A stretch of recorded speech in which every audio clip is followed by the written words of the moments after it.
All right, I'll begin today by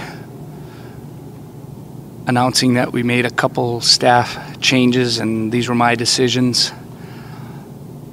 We are not going to renew the contracts of Paul Rudolph, offensive coordinator, and Luke Knopf, offensive line coach. And these are difficult decisions. These are good men, gave a lot to our program. But when I accepted this job in 2014, I made a decision at that time. I was going to make decisions that were best for UND football in the interests of the University of North Dakota, and that's why I made the decision. Coach, when would you like to see replacements take place? We'd like to move as quickly as possible. I think it's important for our 2019 team. You know, we always have some channels to run through at the university, but I'd like to move as quickly as possible. Do you prefer to continue with a very run-heavy approach?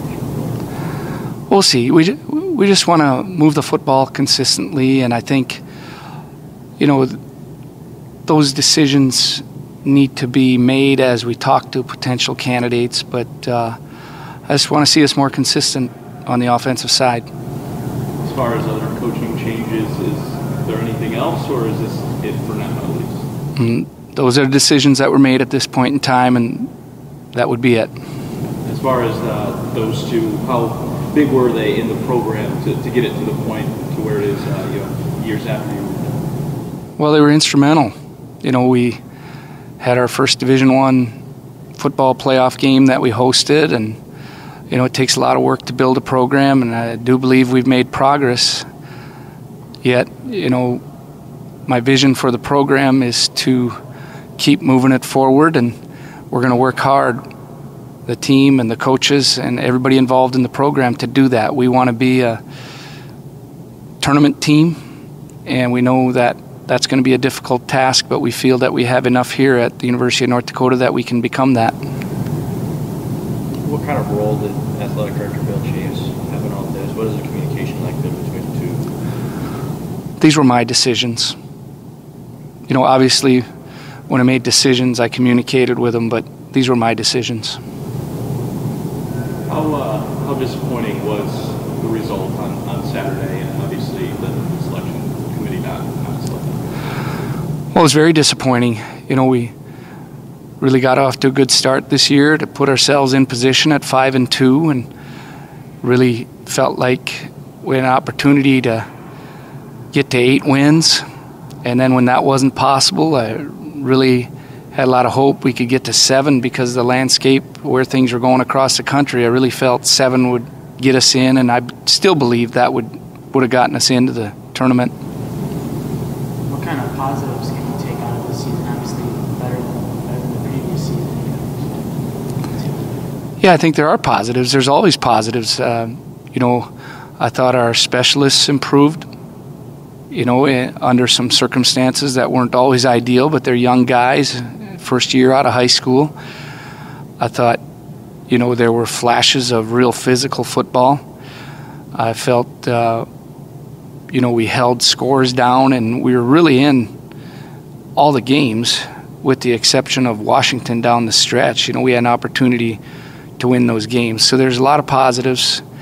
And, you know, we, as I said at the beginning of fall camp, you know, we were really experienced and old in some areas, but we were a young football team in many areas. Can you kind of use this season as a stepping stone to be more successful next year?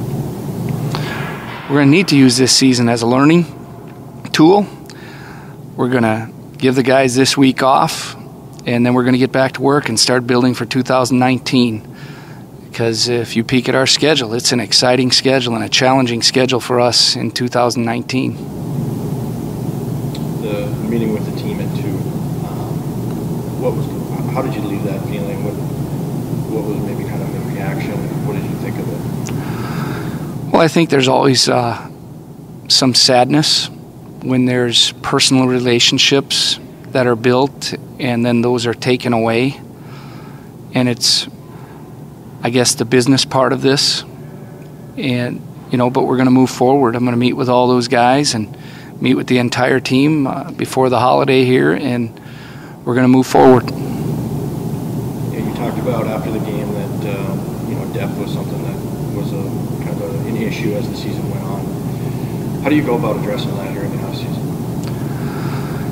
Well, I've always believed there's two things that you do in the winter, spring and summer, and that's you develop the guys you have, and you have to really recruit well.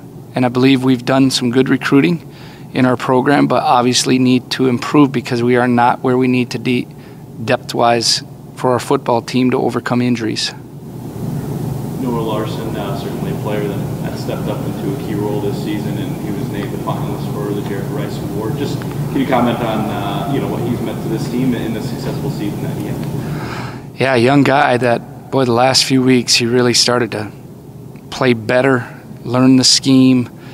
Early in the year he was just going on instinct and talent, and we think he's really going to improve now. He understands how to study and the amount of time that it takes to prepare for games, and that's a learning process for all guys, but we really believe he's beginning to embrace that process. What was the message to the seniors after last Saturday? Well, we thanked them. They were a big part of our program and did some neat things and got us momentum. I believe they were part of our program that improved, and we're going to miss a number of those guys, but that's part of the challenge of college athletics.